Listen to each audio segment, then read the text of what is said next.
నువ్వే ఇచ్చిన బిడ్డే దూరమై మోడై మిగిలే ఈ తల్లి పరమేశ.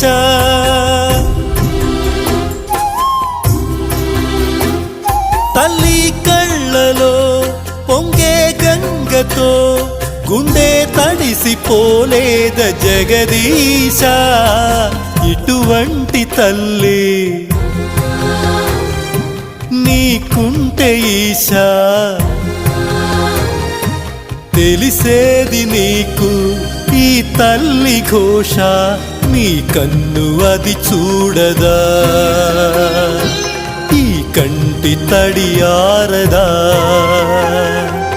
ఏ నోమునో చిందో, ఏ పూజ చేసిందో పరమేశ నీ వరము పొంది మురిసింది ఈ కన్న తల్లి.